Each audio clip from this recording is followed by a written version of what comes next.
unique selection Ribes Claremont was discovered in the Del Monte forest on the Monterey Peninsula in California. What makes this form stand out is its longer racemes, which house a multitude of flowers, a feature not found in the species.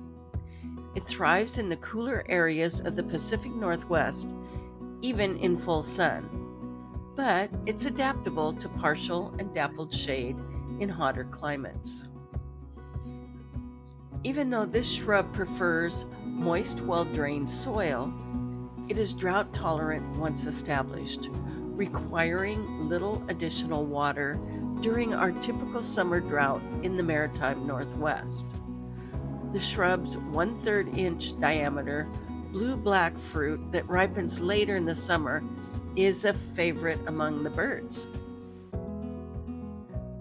Flowering currants, especially the Claremont variety, are a hummingbird magnet in late winter to early spring. This particular variety, with its pink cloak, is a favorite among the hummingbirds who keep returning for more.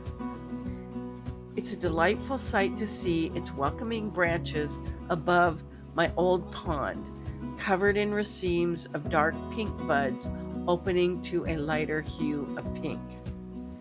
After the early flower show, it fades into the background until late winter to early spring, when it's ready to charm the hummingbirds once again. Many people are going through hard times, so my goal is to bring you a beautiful flower gift in this series, with a little information and a reminder to breathe. As always, happy gardening.